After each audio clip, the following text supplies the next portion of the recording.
Continuación, hermanos y hermanas, vamos a iniciar una serie de reflexiones profundas en relación a los valores que tiene el Antiguo Testamento en relación a Dios. Y que creo que esto es mucho más que las historias que aprendimos de pequeños con Sansón, con Daniel, con Noé, con Jonás. Es algo mucho más profundo. Así que voy a compartir la pantalla para guiarnos en esto y vamos a ver ahora los valores que encierra el Antiguo Testamento. Valores del Antiguo Testamento. Bien, debemos saber y debemos tener muy claro en primerísima instancia, ¿no?, como algo sumamente relevante, importante, trascendente, y que creo que esta es la guía mucho más acertada para acercarnos al Antiguo Testamento. Debemos saber, hermanos y hermanas, que el Antiguo Testamento nos ayuda a conocer a Dios. Esto es fundamental, esto es fundamental. Pero ¿qué pasa? Miren, vamos a plantear de manera como un marco referencial esta situación. Al hablar de este tema, ¿no?, de que el Antiguo Testamento nos ayuda a conocer plenamente a Dios, hay una definición de Dios que muchos aprendimos desde pequeños, ¿no?, que fue con la idea con la que muchos crecimos. Crecimos con la idea de que Dios es un Señor infinitamente bueno, ¿no? Es un Señor sabio, poderoso, eh, principio y fin de todas las cosas. Hasta ahí estamos bien, ¿no es cierto? Como algo superior a nosotros, y donde empezamos a tener graves dificultades de nuestro entendimiento y sobre todo de nuestro acercamiento a Dios, es cuando se dice que Él premia a los buenos, ¿no? Le da premio a los buenos y castiga a los malos. Es una síntesis sin duda adecuada, hermanos. Claro que sí, pero adolece de algo que es mucho más real, mucho más importante, ¿no? Porque entonces crecimos con la idea de que si vos te portas bien, Dios estaría obligado o está obligado a darte todo lo bueno, ¿no? O está obligado a darnos todo lo bueno, porque es así como los papás educan a sus hijos, ¿no? ¿Qué le dice el papá a tu hijo? Si te portas bien, ¿no? Te compro tal cosa. Si vos no haces ah, pataleta, ah, te llevo, no sé, al cine, qué sé yo. ¿Ah? Eh, pero si te portas mal, ajá, si vos me haces pataletas, si vos no haces lo que yo te digo, entonces te voy a castigar. Ujú. No vas a tener esto, no vas a tener lo otro. Y entonces, esta forma de acercamiento, de relacionamiento, más bien de relacionamiento que los padres tienen con los hijos, lo hemos aprendido y lo hemos aplicado a nuestra relación con Dios. Ajá. Si te portas bien, Dios te va a dar lo bueno, te va a premiar. Tiene que, ya es como a obligación, ¿no es cierto? Pero si te portas mal, ¿no? Entonces Dios te va a dar un buen castigo. Y esto es lo que a veces sucede con nosotros, ¿no? Hoy en día, si hoy nosotros estamos enfermos, ¿qué decimos? Es que Dios me está castigando. ¿Mm? Si nos va mal en el trabajo es porque, hicimos algo mal y por lo tanto Dios nos está castigando, ¿no? Si tenemos cualquier problema, cualquiera que este sea, lo interpretamos como la acción de Dios de un castigo, ¿no? Hacia nosotros. El Antiguo Testamento dice todo esto, evidentemente, de lo que hemos dicho, pero mucho más vívido, mucho más apasionado, ¿no? Sobre Dios. Dios es más que esto, según el Antiguo Testamento. Y que a veces lo que vamos a ver ahora son aquellos elementos que a veces, a menudo, son olvidados por la teología y por la enseñanza cristiana. Ojalá quienes trabajen con niños en la escuelita, quienes trabajen siendo maestros, maestras consagrados, los predicadores, podamos recuperar este sentido de cómo el Antiguo Testamento nos ayuda a conocer a Dios de una manera mucho más apasionada, ¿no? Y que a veces, bueno, solamente nos quedamos con esa definición, ¿no? De lo que es Dios en esto. La pregunta sería una pregunta muy, muy interesante, muy profunda, ¿no? Que evidentemente tiene una respuesta inmediata. ¿Cómo es el Dios del Antiguo Testamento? ¿No? ¿Cómo es el Dios del Antiguo Testamento? Y la respuesta es que muchos cristianos actualmente, incluso nosotros mismos, seguimos pensando en el Dios severo, ¿no? En el Dios más inclinado al castigo que al perdón, que atemoriza al hombre y no tolera el menor pecado. Nosotros mismos, hermanos, seguimos viviendo en esta tensión. Muchos cristianos no tienen una relación personal con Dios porque sienten que lo que han hecho, ¿no es cierto?, merecen más que el perdón de Dios, el castigo de Dios, el castigo divino. Entonces, seguimos creando desde nuestros púlpitos mensajes más de temor, más queremos tener cautiva a la gente en nuestros mensajes con la amenaza, ¿no?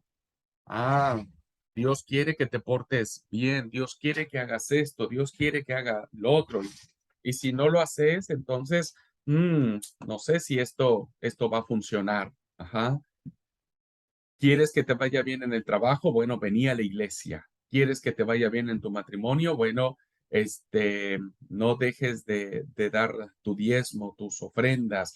Am, y vemos a un Dios siempre en esta faceta retributiva, ¿no? Pero cuidadito con que hagas cualquier macana, ¿no? Porque entonces Dios te va a castigar. Aún seguimos teniendo estas ideas, hermano. Muchos de nosotros, muy dentro de nosotros, seguimos teniendo al Dios que nos castiga, ¿no? Al Dios que nos castiga. Y pocos de nosotros seguimos pensando que nuestro pecado no tiene perdón. Entonces, muchos de nosotros seguimos viviendo vidas como si Dios no nos hubiera perdonado ya, ¿no? Seguimos viviendo vidas ah, cargando a cuestas pecados, ¿no es cierto? Que sentimos que Dios no nos va a perdonar, que no nos tiene que perdonar y que por lo tanto pues merecemos castigo. Ujú.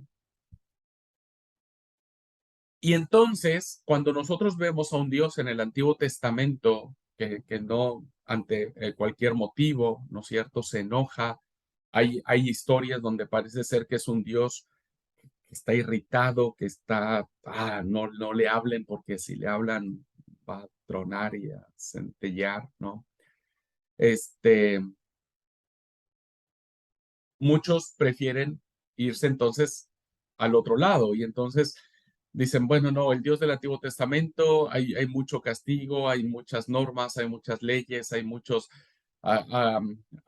historias, ¿no? Que son terribles, el diluvio es en sí mismo terrible en sí mismo, ¿no?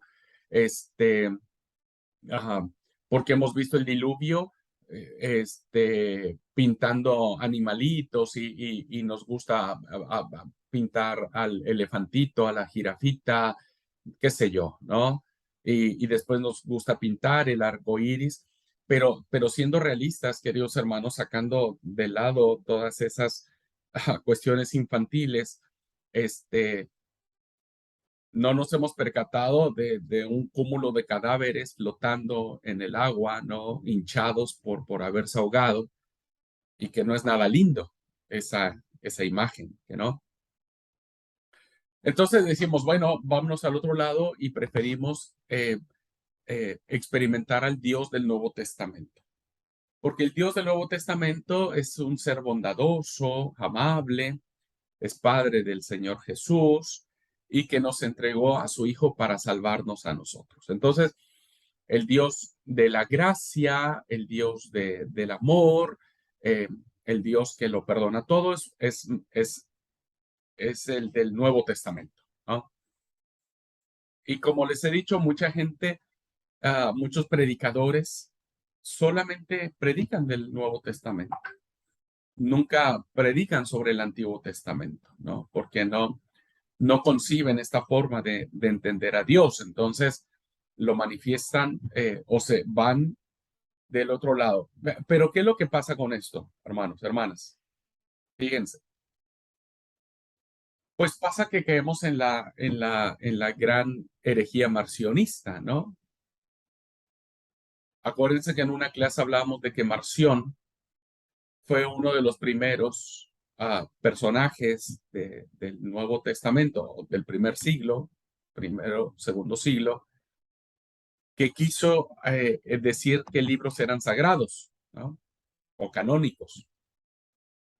Y entonces él dijo, no, ningún libro del Antiguo Testamento es inspirado por Dios o es Dios, porque revela a un Dios vengativo, un Dios iracundo, un Dios que se enoja por cualquier cosita. Entonces él no aceptaba el Antiguo Testamento.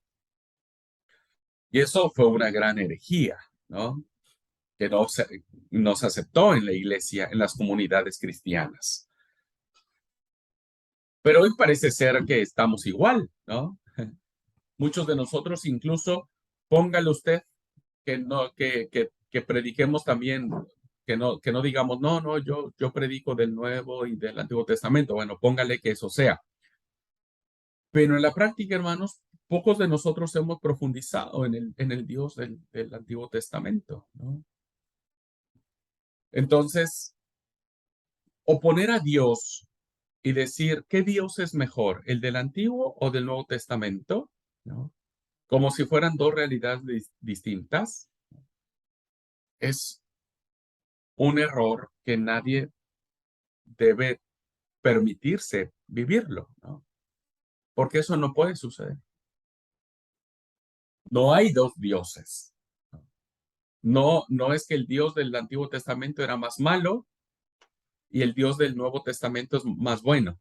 Eso no existe. Eso no es real. No es verdad. Dios sigue siendo el mismo.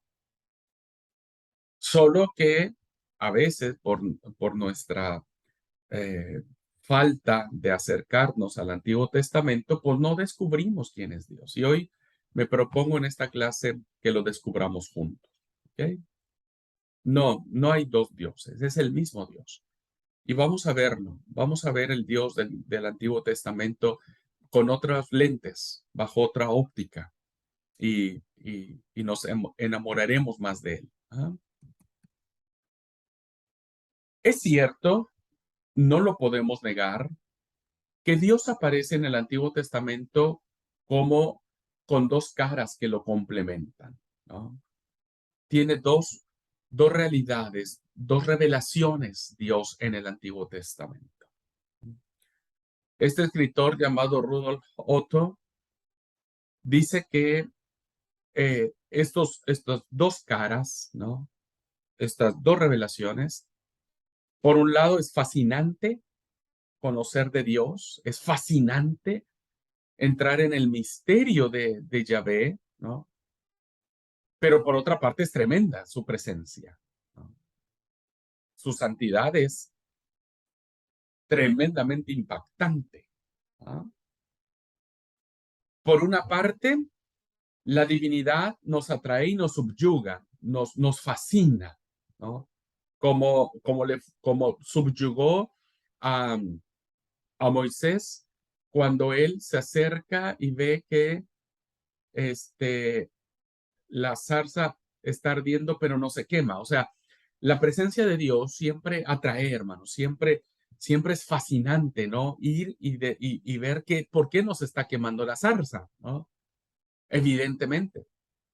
Pero por el otro lado, ¿no? Esta presencia de Dios también atemoriza y sobrecoge porque es una presencia sobrenatural, es una presencia trascendente, es un Dios que trasciende, que rompe la barrera del tiempo, del silencio, que está más allá de las leyes naturales, ¿no?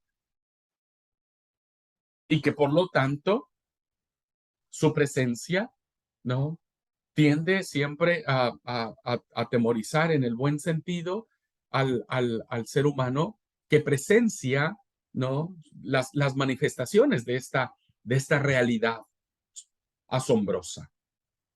El aspecto terrible, terrible, hermanos, no en sentido peyorativo, ¿no? No es algo horrible, no lo confundan, no es lo mismo horrible que terrible, ¿no?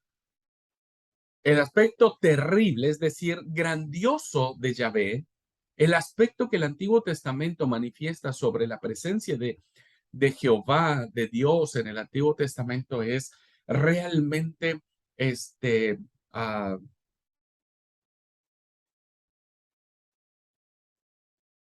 no sé usar la palabra, pero uh, estoy tratando de usar un superlativo que denote, hermanos, que el aspecto de Yahvé es poderoso, es grandiosísimo, es sublime, es terrible en poder, en grandeza, en majestad, en esencia, en lo que Él es. Ajá, en lo que Él es. Es cierto, eso está allí, no lo podemos negar.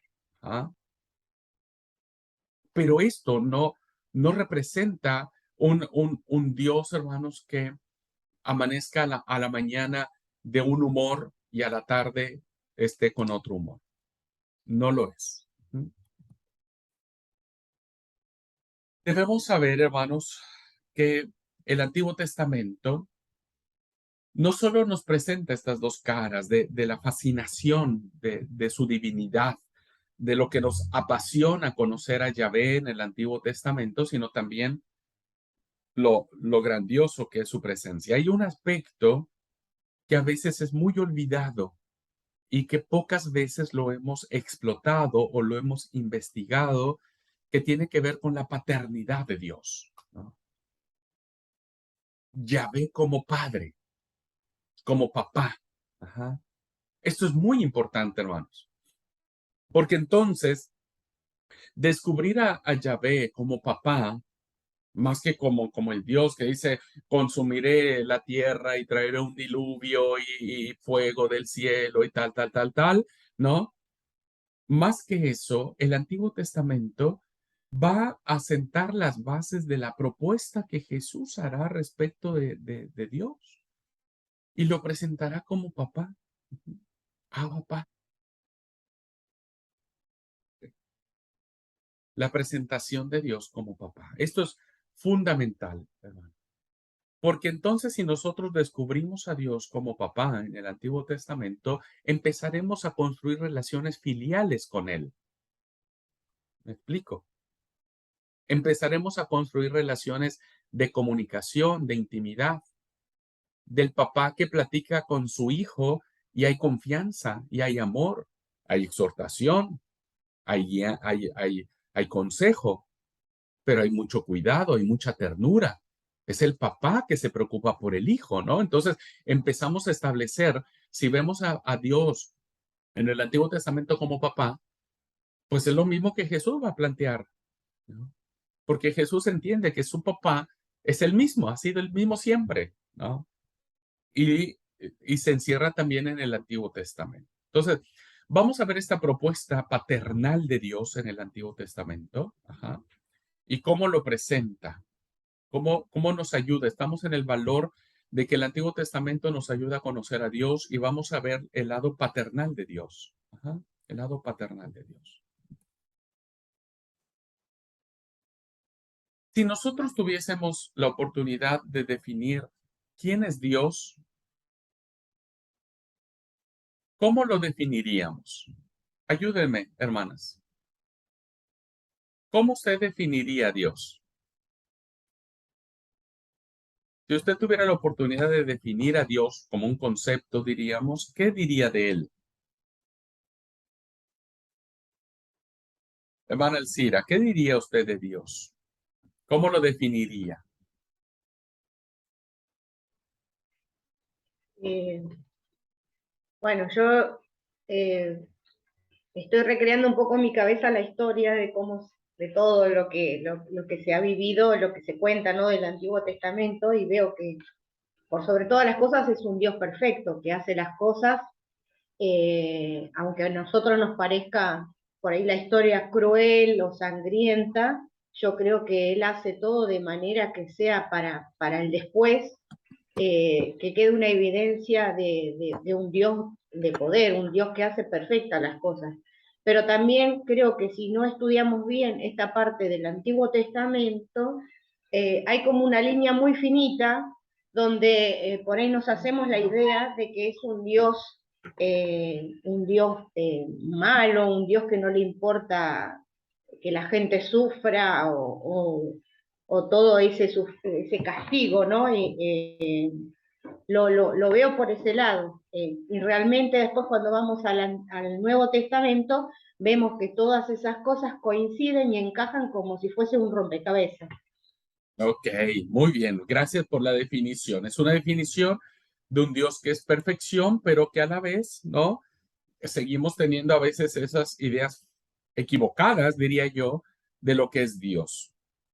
Vamos a encontrar en el texto bíblico, hermanos y hermanas, una mejor definición. La mejor definición que existe de quién es Dios la encontramos en el Antiguo Testamento. ¿Mm? En el Antiguo Testamento se puede decir que existe una definición, entre comillas, ¿no? Porque, bueno, a Dios no se le puede definir tampoco, ¿no? Dios no es un concepto que lo podamos encerrar y decimos, bueno, esto que quiero decir de Dios es Dios. No, no, no, en lo absoluto. Dios nos libre de eso. Dios es mucho más que eso. Pero si lo vemos en términos nuestros, ¿no? Para tratar de entenderlo, ¿no? Como una autodefinición, cómo Dios se autodefine a sí mismo, bueno, la encontramos en el libro del Éxodo, en el capítulo 34, versículos 6 y 7, que ahora lo vamos a leer, ¿no? Pero para llegar al capítulo 34, versículos 6 y 7, donde encontramos la perfecta definición de Dios, poco antes, en el capítulo 33, Moisés le había hecho una petición a Dios, ¿no? A Yahvé, y le pidió ver su gloria. Ajá, le pidió ver su gloria. Y el Señor le responde y le dice, mira, yo haré pasar ante ti toda mi riqueza y pronuncia, escuchen bien lo que dice, hermanos, el texto. Estamos en Éxodo 33, 19. Dice, yo haré pasar ante ti toda mi riqueza y pronunciaré ante ti el nombre de Yahvé, el nombre. Ya que el nombre y la persona se identifican, hermanos, porque el nombre viene en relación a la persona. Nuestro nombre va en función de quienes somos. Pronunciar el nombre de Yahvé o pronunciar el nombre de Jehová equivale a darse a conocer por completo. Decir, yo voy a, y te diré cuál es el nombre de Yahvé, quiere decir básicamente, hermanos, que lo que vamos a encontrar ahora, lo que vamos a leer ahora, es la manera en que Dios realmente quiere, desea que los seres humanos sepamos quién es Él, ¿no?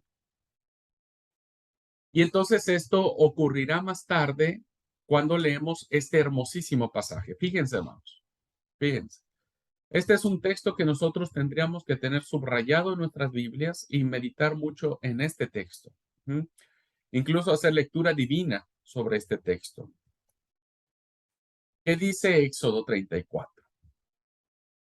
El Señor pasó ante Moisés proclamando, Yahvé, Yahvé, el Dios compasivo y clemente, paciente y misericordioso y fiel, que conserva la misericordia hasta la milésima generación, que perdona culpas, delitos y pecados, aunque no deja impune y castiga la culpa de los padres en los hijos, nietos y bisnietos. Qué interesante, hermanos, qué interesantísimo pasaje, ¿no? Vean ustedes, hermanos, que aquí en este pasaje que hemos leído hay dos realidades muy interesantes, ¿no? Por un lado, el pasaje nos revela a nosotros, ¿no? El pasaje nos revela a nosotros quién es Dios, pero no deja de lado lo que tiene que ver con las consecuencias.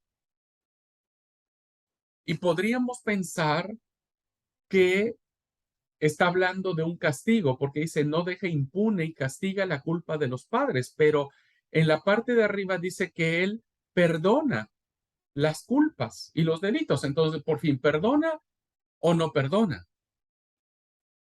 ¿Se dieron cuenta de eso? Dice que perdona culpas, delitos y pecados, pero no deja impune y castiga la culpa de los padres. Por fin, ¿perdona o no perdona? ¿No es cierto? Quiere decir, hermanos, que esta parte, acá donde está el cursor, ¿no? Aquí donde dice, aunque no deje impune y castiga la culpa, ¿está hablando del castigo de Dios? No, hermanos, no, no debe entenderse de esta manera, ¿no? Y ahora lo vamos a ver. Fíjense ustedes, vuelvo a leer otra vez para que nos quede regrabado. ¿Quién es Dios? El Señor pasó ante Moisés proclamando, Yahvé, Yahvé, el Dios compasivo y clemente, el Dios compasivo y clemente, paciente, misericordioso y fiel, que conserva la misericordia hasta la milésima generación, que perdona culpas, delitos y pecados.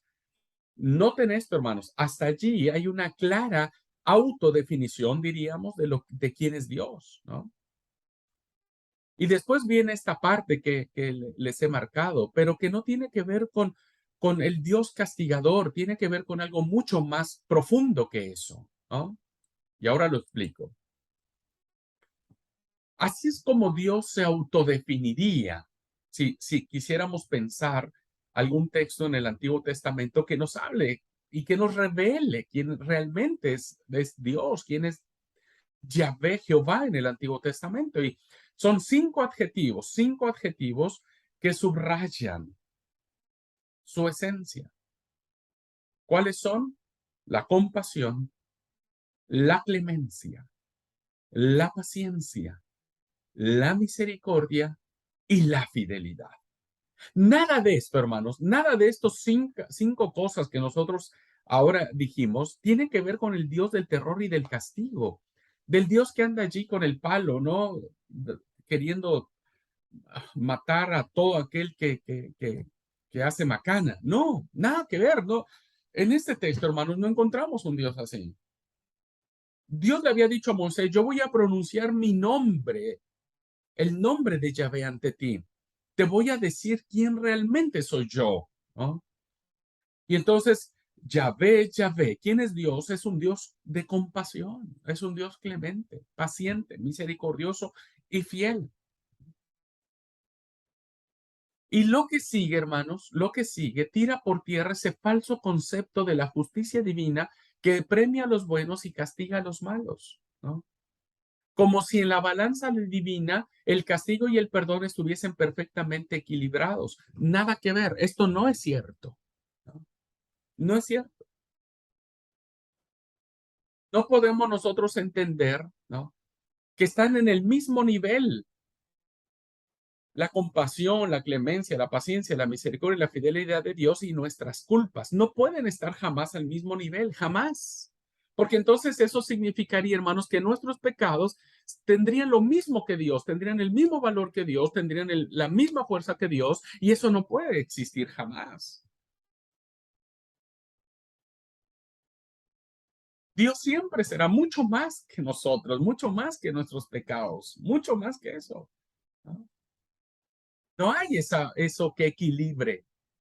No quiere decir, hermanos, que tenemos que pecar mucho nosotros para que mucha sea la misericordia de Dios o el perdón de Dios. No, en lo absoluto.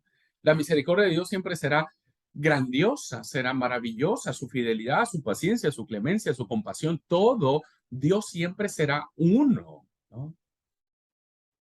Y que nada tiene que ver con nuestros pecados, con nuestras faltas, nada tiene que ver. Dios no nos castiga por eso, ¿ok? Dios no nos castiga por eso. Dios no es un Dios castigador.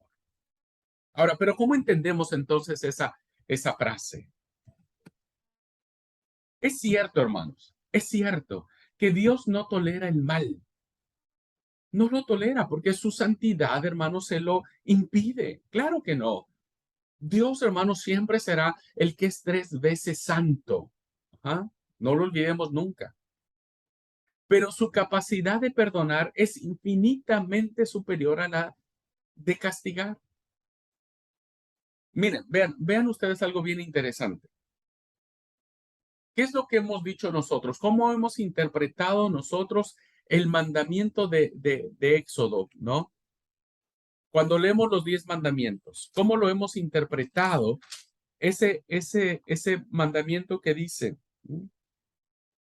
no te inclinarás a ella ni las honrarás, porque yo soy Jehová tu Dios, fuerte, celoso, que visito la maldad de los padres, que visito la maldad de los padres sobre los hijos hasta la tercera y cuarta generación de los que me aborrecen, y hago misericordia a millares a los que me aman y guardan mis mandamientos. ¿Cómo hemos interpretado este texto, hermanos? Pues hemos interpretado que decimos, bueno, viste, si el papá hace algo malo, el hijo va a pagar las consecuencias, ¿no? Y el hijo del hijo, el nieto, va a pagar también las consecuencias. Y el hijo del hijo del hijo, el bisnieto, ¿no? Porque dice que hasta la cuarta generación va a pagar las consecuencias de lo que hace el papá, ¿no? Entonces, hay que tener cuidado sobre eso. Pero eso no dice el texto, ese no es el sentido del texto, ¿no? No está hablando de eso el texto. No está hablando de que si el papá hace una macana, el bisnieto tiene que aguantarse la situación. Por eso es que incluso muchas teologías, principalmente pentecostales, hacen, por ejemplo, ¿no? ¿Cómo hacen? ¿Cómo dicen ellos? Los demonios generacionales, ¿no? Entonces, si mi bisabuelo era, por ejemplo, borracho o asesino o violador, ese demonio, ¿no? Ese demonio pasó a mi abuelo y ese demonio pasó a mi papá y ese demonio ahora lo tengo yo, ¿no? Entonces, porque es hasta la cuarta generación, entonces hay que sacar ese demonio generacional. Hermano, una aberración, es una,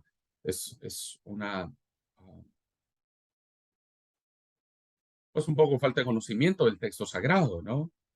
Porque eso no está diciendo el mandamiento. El mandamiento, hermano, no te está diciendo que tú estás siendo castigado por Dios por lo que hizo tu papá o tu abuelo, o tu bisabuelo, o tu tatarabuelo, o qué sé yo, cualquier persona. Escúchenme. Cuando nosotros leemos este pasaje, ¿no? Debemos tomarlo en consideración cuando dice, y hago misericordia a millares de los que me aman y guardan mis mandamientos. ¿Qué quiere decir esto, hermanos? ¿Hasta qué generación ama Dios? ¿Hasta qué generación ama Dios? ¿No? Y según el texto, dice que a millares, a milésima, hermanos. No hay forma de contar.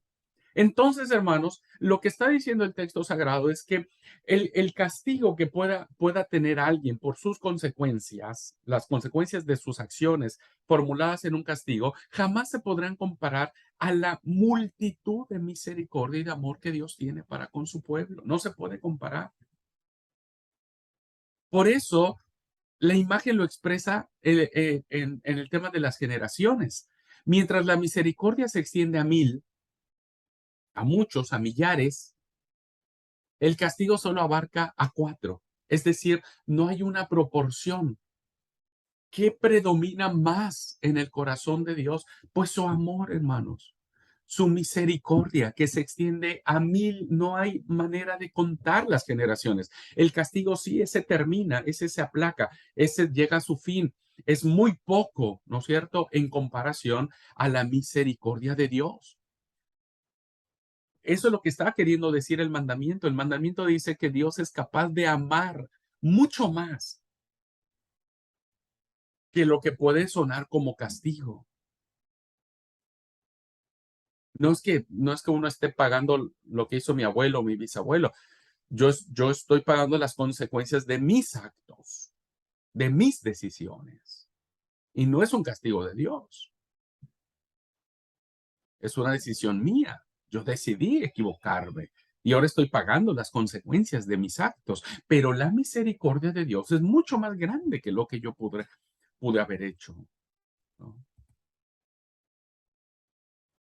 No hay que interpretar, hermanos, entonces, esto en un sentido literal, como les he dicho, ¿no? De manera literal, bueno, pues tu abuelo, tu bisabuelo, tu tatarabuelo fueron esto, aquello. No, como si Dios castigase arbitrariamente a los hijos por el pecado de los padres. Esto no es así, no lo enseñen más, no lo expliquen más de esa manera. Dios no puede, no, entenderlo así es un Dios injusto, porque yo digo, bueno, ¿y yo qué culpa tengo que mi bisabuelo haya sido un violador o un asesino, un mafioso, qué sé yo? Yo no tengo ninguna culpa. Entonces, si nosotros creyéramos de esa manera, pues diríamos, sí, bueno, Dios, pues es un Dios malvado, porque dice, bueno, ahora le va a cargar la mano al bisnieto de lo que hizo el bisabuelo. No, no debemos entenderlo así. Lo que quiere decir el texto, ya lo dije y lo vuelvo a explicar, es subrayar el contraste entre 1000 y 4. ¿Qué es más, hermanos? ¿1000 o 4? Cuéntenme. ¿Qué es mayor? ¿Qué es lo que predomina más? ¿El 1000 o el 4? Evidentemente, hermanos, el 1000. El 1000 siempre será mucho mayor que el 4. No hay forma de comparación. Entonces, ¿qué es lo que quiere decir el texto? ¿No? El mandamiento y la autodefinición de Dios, que entre la inmensa capacidad de amar está la escasa capacidad de castigar. Y ahí es como, queridos hermanos y hermanas, es como ah, querer poner una gotita de agua en medio del océano, en medio del mar. Una gotita de agua que va a predominar y el mar completo, el océano completo, ¿no? Esa gota de agua entre el mar no se verá más, se perderá. Lo mismo sucede con nuestros pecados. Dios nos ama tanto que Él nos perdona, no nos castiga, nos perdona, nos da una oportunidad más. Esto es maravilloso. No hay forma, hermanos, de que el 4 le gane al 1000. No hay forma, no hay forma. Gloria sea a Dios por ello, ¿no? No hay forma. Y entonces este es el Dios nuestro, el Dios que tiene esta capacidad de amar maravillosa. Acuérdense los 5 adjetivos que nosotros vimos, ¿no? ¿Se dan cuenta? Voy a regresar acá y voy a regresar nuevamente al texto que estábamos leyendo en Éxodo 34. El Señor pasó ante Moisés proclamando, Yahvé, Yahvé, el Dios compasivo y clemente, paciente y misericordioso y fiel, que conserva la misericordia hasta la milésima generación, ¿no? 1000 generaciones, 1000, o sea, no hay forma de contarlas, hermanos. Reina Valera dice millares, ¿no? Guarda misericordia a millares. No hay forma, hermanos, miles de miles de miles de veces, ¿no? Que perdona culpas, delitos y pecados. Y entonces cuando dice, aunque no deje impune y castiga la culpa de los padres, no está hablando de que él no tiene esta capacidad de perdón, está diciendo que esas milésima generación nada tiene que ver con 4, nada tiene que ver. Y que aún esos 4, ¿no es cierto? En el perdón de Dios se pierden y predomina la misericordia de Dios, va a predominar siempre.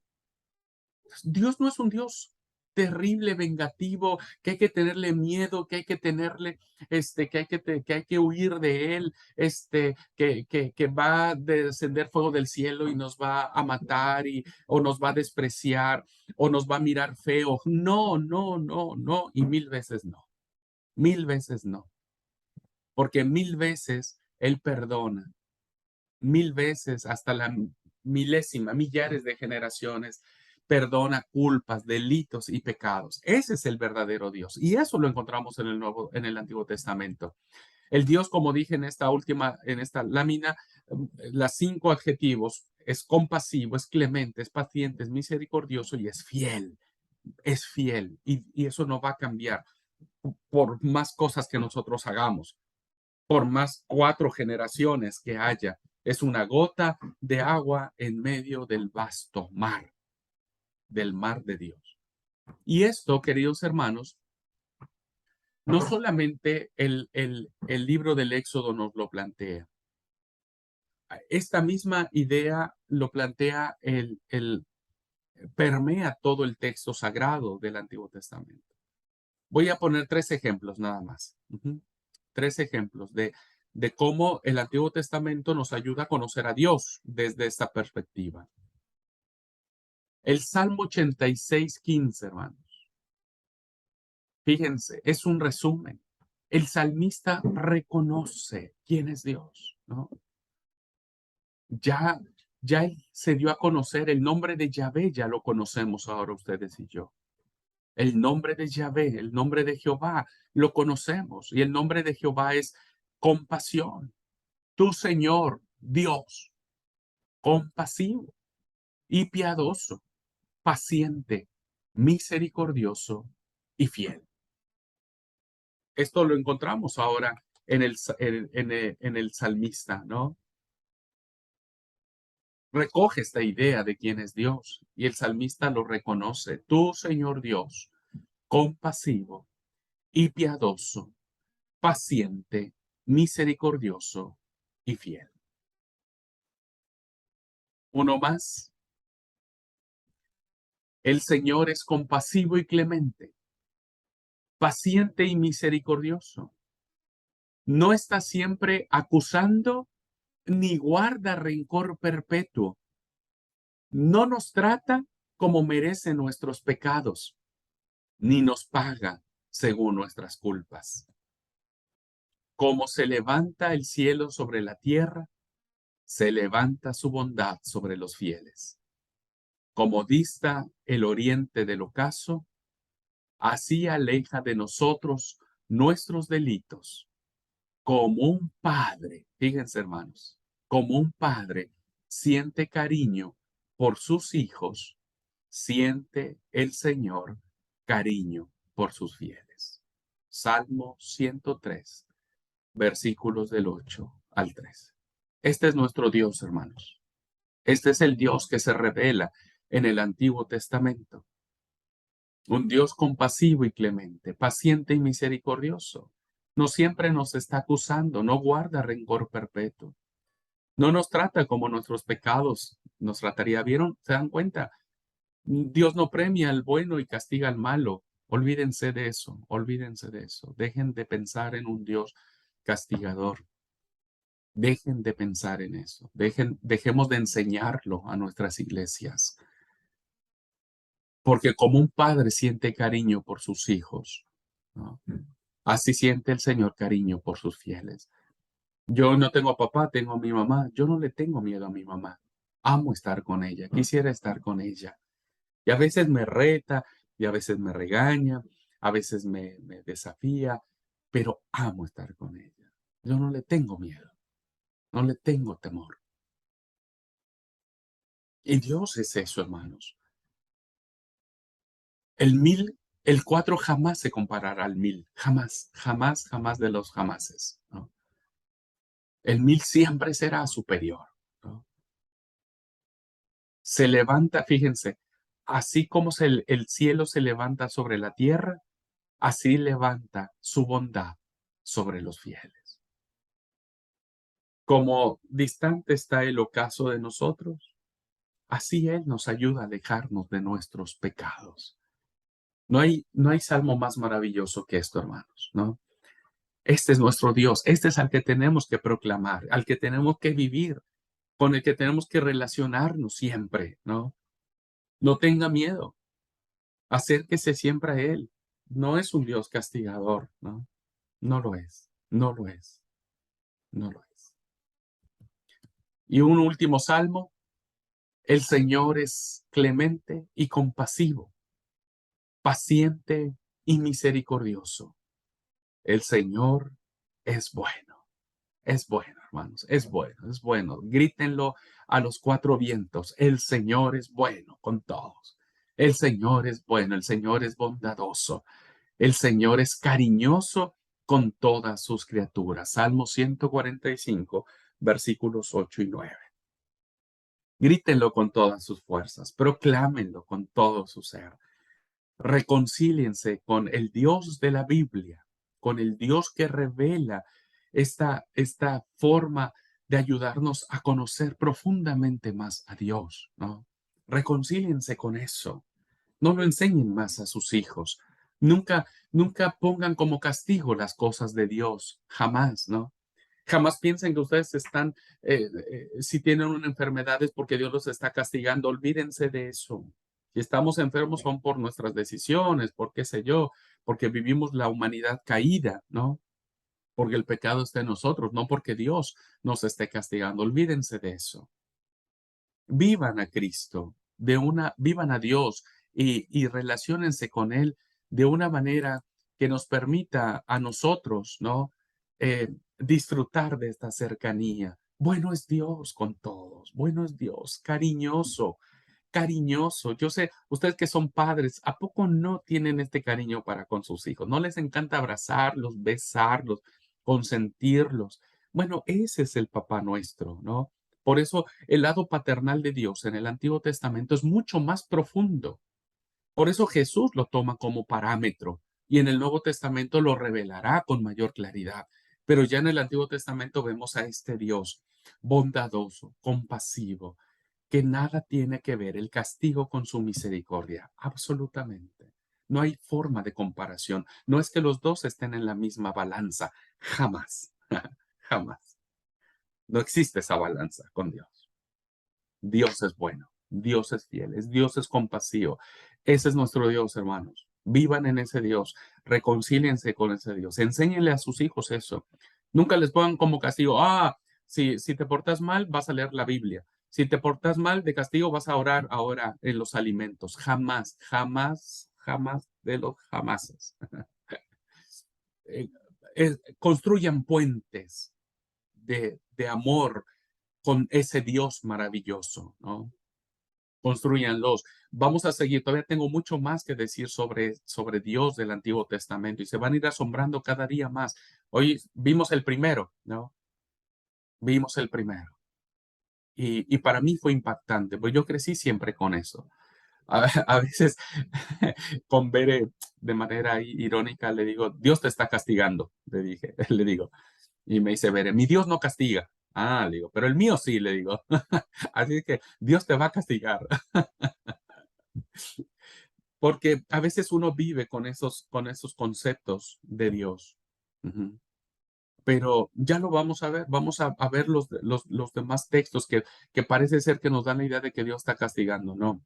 Si usted quiere conocer al Dios verdadero, véalo desde esta autodefinición que él ha dado en el texto sagrado. ¿Ok?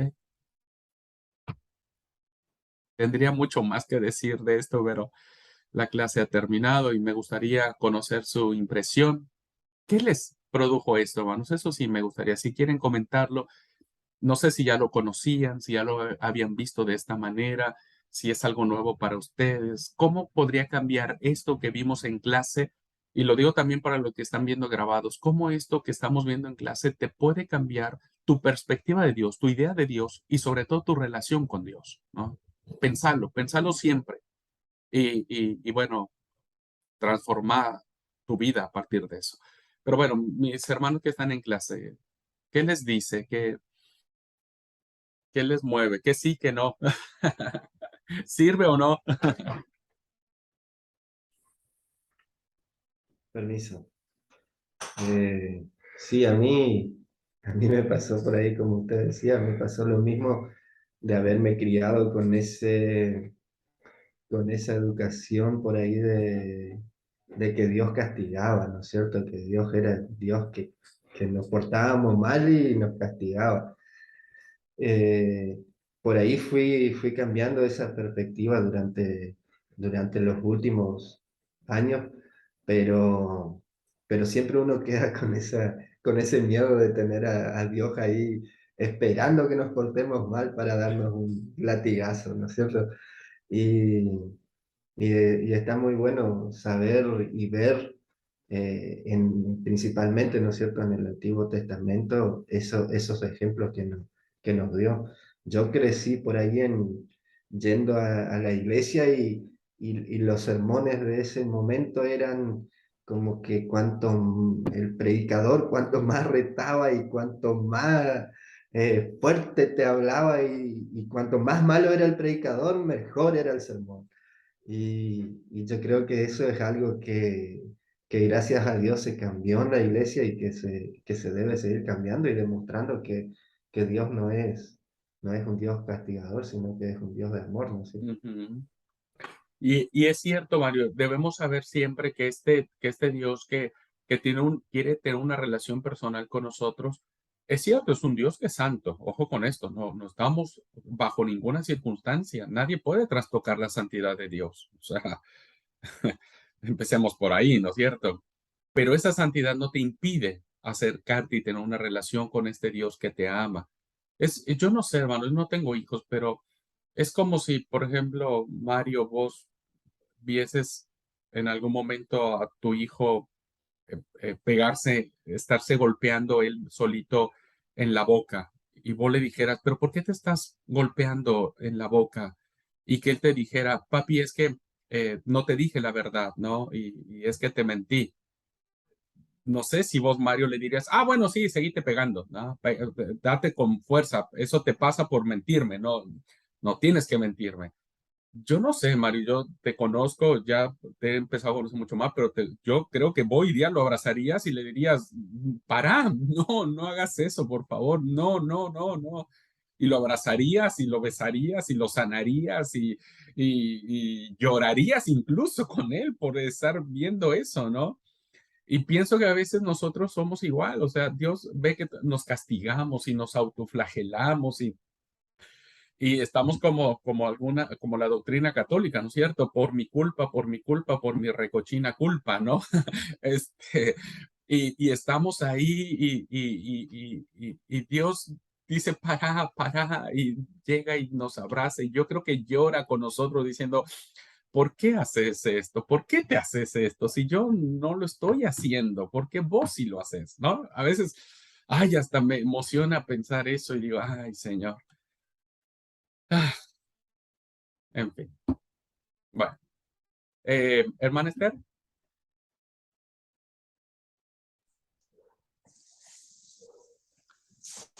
Bueno, la verdad que no lo sabía explicar a eso del castigo hasta la cuarta generación, no, nunca lo supe explicar, pero a grandes rasgos comprendía que Dios es un Dios de amor y todas las cualidades que vimos recién reflejan que por sobre todas las cosas, todas son atributos del amor. Y bueno, me pasó hace muy poco que me junto con una hermana que sufre una discapacidad bastante seria y, y bueno, es una hermana, digamos, mayor, o sea, más o menos de mi edad, y que toda la vida estuvo en la iglesia, nació en la iglesia. Y entonces ella me comenta que le dijo a su mamá en cierta ocasión, pero ¿qué pecado cometieron ustedes para que a mí me pase esto? Y ella totalmente convencida de que es por un pecado de los padres. Ah, Y me quedé muda, sin contestación, sin nada. Bueno, ¿y qué te dijo tu mamá? nada, cerró la boca y no dijo nada. Y bueno, está bueno porque hay personas que afirman esto. Gracias a Dios mis padres no tenían esa costumbre y no nos entró en la cabeza de que todo el tiempo Dios nos va a castigar por cosas que hacíamos mal. Bueno, gracias a Dios por su gracia y su perdón. Claro que sí, hermana, claro que sí. Debemos quitarnos esa idea, ¿no es cierto? No, no, porque entonces sí, sería un Dios injusto, porque decir, bueno, ¿no? Incluso en los profetas habrá una clara alusión diciendo los pecados de los padres no los pagarán los hijos, Sí. ni los hijos pagarán por los pecados de los padres, porque el mandamiento no tenía que ver con eso, ¿no es cierto? Sino más bien esa alusión de la cuarta generación es el contraste que hace con la milésima generación, ¿no? Es el contraste, es el texto sagrado nos dice, vean, ¿qué es mayor? ¿Qué es más importante? ¿El castigo hasta la cuarta generación o la misericordia hasta no hay forma de contarla, ¿no? Esa es la enseñanza que nos plantea el texto y que tiene que ver en función de Dios. Muy bien. Hermana Alcira. Sí, bueno, yo soy de esa generación que creció en la iglesia, que cuando llegaba el momento del bautismo, el pastor predicaba que había que bautizarse, si no, literalmente uno iba a arder en el infierno. Lo confieso porque me ha pasado. Yo después de mucho tiempo entendí lo que era el bautismo. O sea, en ese entonces lo hice por miedo a que, ay, Dios me va a castigar, y yo lo que no quería era que Dios me castigara. Le soy sincera. Después de muchos años me pasó que estuve muy enferma, y bueno, el pastor, que en ese entonces era mi suegro, y no lo digo en forma de enojo ni nada, yo creo que a veces por la propia ignorancia que Sí, uno sí. crece, ¿no? Él me dijo que, bueno, que yo estaba enferma a causa de pecados. Y eso para mí fue más, o sea, me enfermó más, ¿no? Porque Ah, no alivió mi dolor. Después de mucho tiempo entendí que no era así, que tenemos un Dios con estos 5 adjetivos, y creo que esta parte del Salmo 145 me la tengo que grabar acá en la frente, sí, sí. eh, y, y tenerlo en el corazón como para decir que Dios no es todo eso. Ahora tengo 2 preguntas para hacerles. Eh, ¿Realmente entonces el castigo existe hasta la cuarta generación? ¿Y qué opina de las maldiciones? ¿Son relevantes hasta la nueva generación?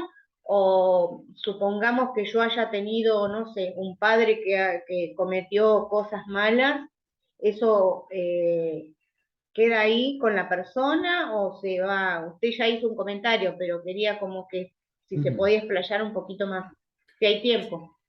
Ok, no, no, no hay evidencia y sustento bíblico que mencione que el castigo, que el mal que haya hecho nuestro bisabuelo quede con nosotros. No hay otro texto en la Biblia, no hay otra evidencia, no hay otro mandamiento, incluso ni siquiera en el Nuevo Testamento, que nos haga pensar que el pecado que cometieron nuestros antepasados, ahora nosotros tengamos que pagar las consecuencias.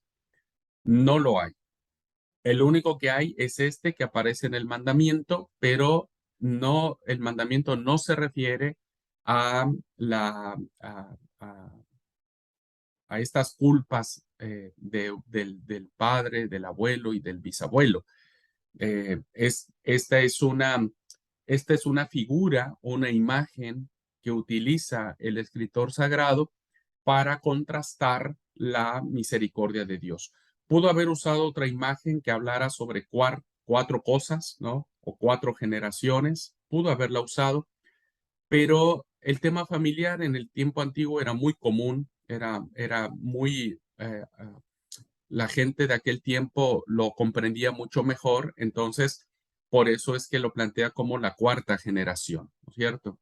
De padres, hijos, etcétera. Pero no tiene que ver, no hay, la explicación de ese texto es solamente el contraste entre el castigo y la misericordia, ¿no? Y que evidentemente es mucho más la misericordia. Y esto va muy pegado a la segunda pregunta acerca de las maldiciones generacionales. No existen las maldiciones generacionales, no existen. No existen, primero porque no tenemos tampoco un fundamento bíblico, ¿no es cierto? Pongamos un caso. Si las maldiciones generacionales existieran, ¿no es cierto? Jesús en sí mismo, él como persona, tendría que haber sido exorcizado de esas maldiciones generacionales. ¿Por qué? Primero porque tenemos que una de sus tatarabuelas era prostituta, ¿no? Era prostituta. Luego tenemos que otro de sus antepasados, ¿no? En el caso de un tatarabuelo suyo, que fue Jacob, Israel, ¿no? Era mentiroso, era un chanta bien hecho y derecho. Abraham era un mentiroso de primera, ¿no?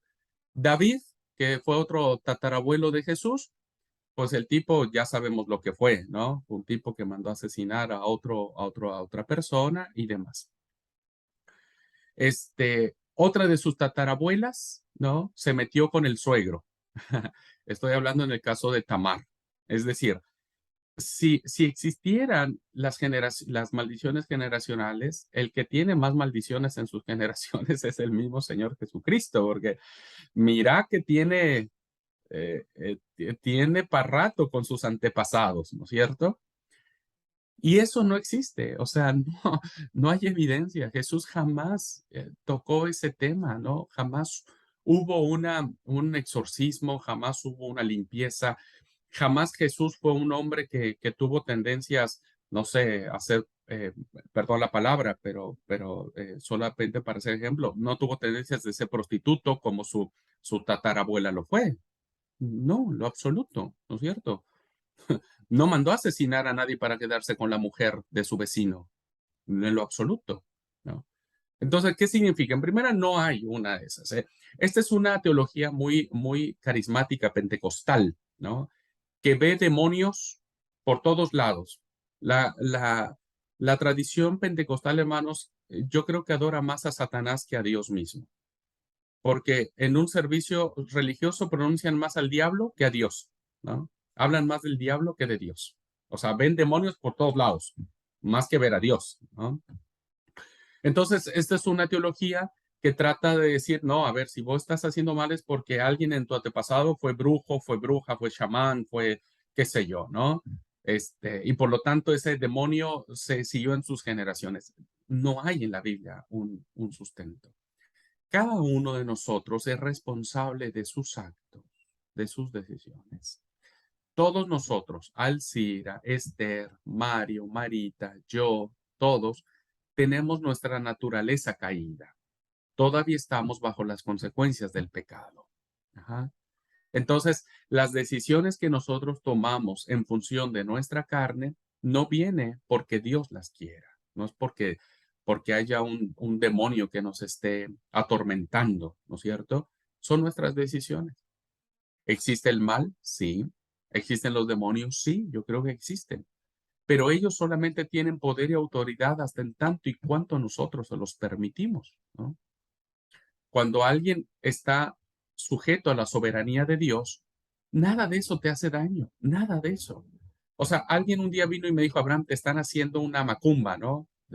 Te están haciendo un trabajito, me decían. Tené cuidado. ¿Y por qué voy a tener cuidado? Le digo. Que tengan cuidado ellos, porque se están metiendo con un hijo de Dios. Le digo, que tengan cuidado ellos. Yo no tengo ningún cuidado. Yo no tengo ningún problema, ¿no? No tengo ningún temor. Háganme lo que quieran, la macumba que quieran, magia negra, magia blanca, magia de 1000 colores, hagan lo que quieran. ¿Por qué? porque mi vida le pertenece a Cristo. Y si una persona le abre su corazón a ese tipo de cosas, obvio que le pasan las situaciones porque ha dejado que esas cosas le dominen. Entonces, cada uno de nosotros es lo que vive es decisión suya, consecuencias nuestras, ¿no? A veces producto del pecado que mora en nosotros, que es nuestra carne, que todavía estamos batallando con esto, la perfeccionaremos hasta el día de Jesucristo.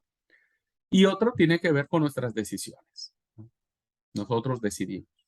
Hay que pagar las consecuencias. Pero no es porque Dios nos esté castigando, todo lo contrario. Después de que metimos la pata nosotros, pues Dios está allí para salvarnos.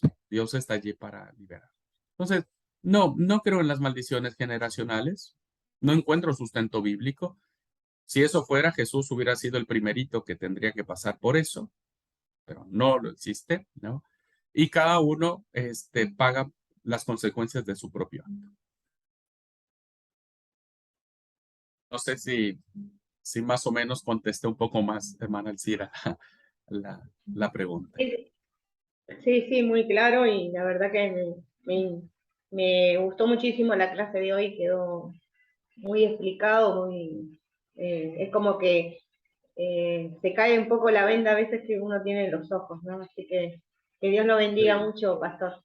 Gracias a Dios, gracias por su palabra, gracias a ustedes porque decidieron entrar a este seminario, porque el seminario es solamente un instrumento, ¿no es cierto? Donde estamos aprendiendo cosas que quizás en otros momentos o en otras circunstancias no íbamos a poder aprender, ¿no es cierto? Así es que yo les agradezco a ustedes. Gracias a cada alumno, a cada alumna que pone su esfuerzo, su dedicación, que con sacrificio, con lágrimas, con esfuerzo, con muchos obstáculos, ¿no es cierto? Están aquí y quieren prepararse y quieren capacitarse. Yo les agradezco infinitamente con el corazón el aguante que tienen para estar presencial, para ver las clases grabadas, para hacer los trabajos, los exámenes. De verdad, se los reagradezco. Y al final, pues todo lo hacemos para que el nombre de Dios sea glorificado. Así es que bueno, pues Dios los bendiga, hermanos y hermanas. Gracias por esta clase. Dios les bendiga. Nos vemos la próxima, que también va a estar igual de desafiante que esta. Dios les bendiga. Buen día para todos.